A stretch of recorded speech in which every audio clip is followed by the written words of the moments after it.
Your safety is my priority. In conjunction with my dad, I'd spray him and he'd letter him and pinstripe him.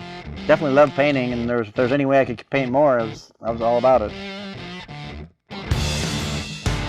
This is Danny Magoo's helmets. He's one of my first riders and friends that let me paint his helmets. He always wanted a wider visor and wanted it so that it's sticking straight up in the air, so I vacuum formed this in my mom's oven, made the little aluminum fasteners here and put inserts into the helmet, and bought some button head Allens, started me building visors and started my career. I actually started racing, it was like 1966, Saddleback Park. There really wasn't motocross back then wasn't like a big sport for kids. So there were, you know, the older guys that did it from Europe that would come over, and it was kind of just starting out here, even with bigger bikes and older people. So we just raced around trash cans up at Saddleback Park with chalk lines, and then it got kind of bigger and bigger with a lot of kids doing it. And that was yeah, so I was like 5. The great racing memories when I was a kid on 60s, when I got my first Suzuki ride. It's, everything I remember and everything I know is revolved around racing or being on a dirt bike. Motocross is a dangerous sport.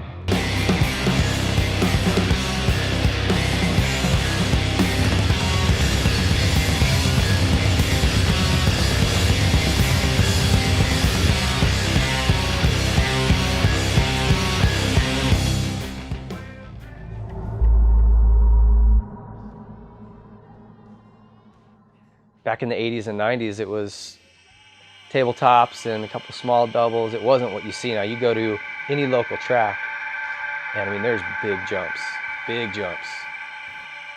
These kids on the, you know, on the videos and what they're doing on 65s, and it's just, it's crazy. You know, if you fall over and you hurt your arm or you hurt your leg, you know, it's pretty obvious how much time you need to take off and all that. But when you hit your head, you don't really know. You can't really, you know, can't really say, oh, I got 2 more weeks to go and I can get back on the bike and I'm going to be feeling completely normal. You know, we've had plenty of riders that have quit racing because of it, which was super smart, you know, and they were top guys. And you just can't mess with a head injury. So, and unfortunately in our sport, it's a big part of it.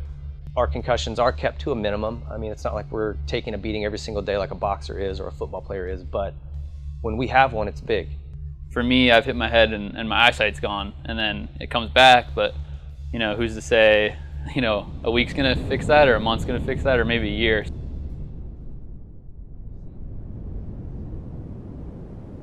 We've done a bunch of testing at the lab up in LA, the ACT lab, separate from the testing that we always do. We brought in all the other brands out, really get a foundation where we're at, and could not be more proud. The headband area is where we're seeing most of the impacts. So on the SE4, that's the area we really concentrated on. We have dual density up here in the headband area, and we also have 13% more EPS.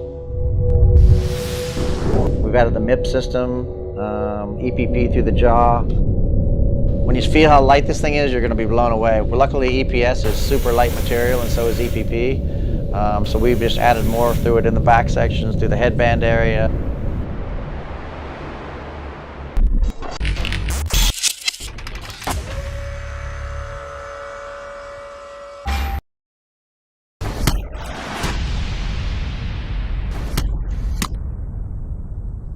We've tested the SE4 at the top crash standards.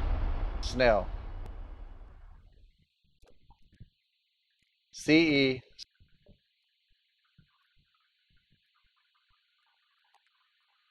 DOT,